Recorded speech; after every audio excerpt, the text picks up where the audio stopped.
Okay, so you're ready to dive into Johannesburg, right? You've got your trip planned, flights are booked, hotels all set, but now it's time for the fun stuff, figuring out what you absolutely have to see. That's where we come in. Today, we're taking you on a deep dive into the must-see spots in Johannesburg. We're talking about places like the Apartheid Museum, Constitution Hill. Mhm. You've got Nelson Mandela Square, of course, in Soweto, and yeah, even a gold mine turned theme park. Cold Reef City, right. Exactly. Gold Reef City. We're going to cover it all.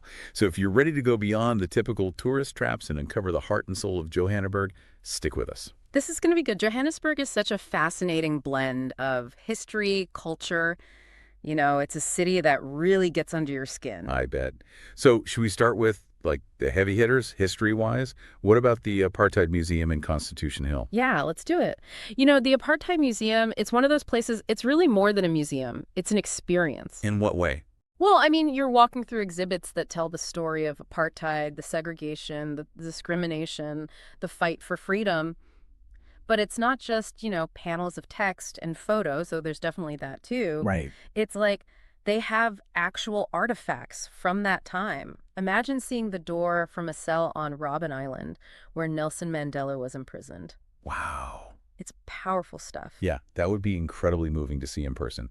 And then, so Constitution Hill, that's pretty close by, right? Yeah, it's pretty close. And it's another place with an incredible story. I mean, can you imagine a former prison, a place that once symbolized oppression, now being home to the Constitutional Court? Wow, that's quite the transformation. It's a huge symbol of how far South Africa has come. This court, it was established after apartheid, and it's all about equal rights, democracy. Right. It really represents the new South Africa. It sounds like it. From a place of confinement to a symbol of freedom, that's just wow. Yeah, it's really something.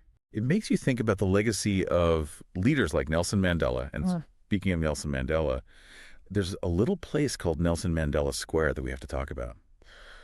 I mean, it's more than just a place to grab a bite to eat, right? Oh, way more. It's like the energy of Johannesburg all packed into one place. Yeah. Shops, restaurants, people everywhere. And right in the middle of it all, you've got that massive statue of Nelson Mandela. Yeah, I've seen pictures. It's iconic.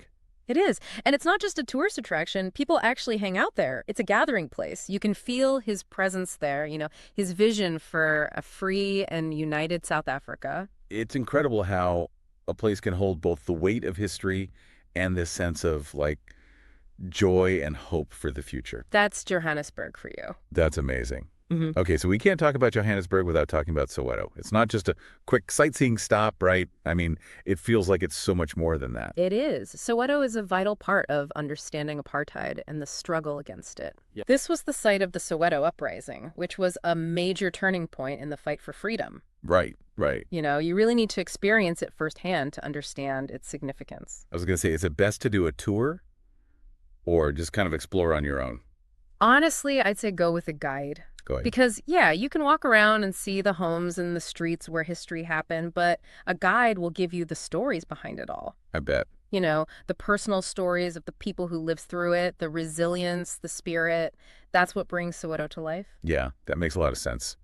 Okay, so we've covered some really powerful, moving historical places, Yeah. but Johannesburg's got a fun side too, right? Oh, yeah, definitely. We were talking earlier about Gold Reef City, a theme park built on a former gold mine. Tell me more about that. Okay, so picture this. You're riding a roller coaster Yeah. and you're zipping past like old mine shafts and mining equipment. Yeah. It's wild. Gold Reef City is like a step back in time to the gold rush era. They've got everything there. You can explore old mining tunnels. You can even try your hand at panning for gold. Well, that's fun. I know, right?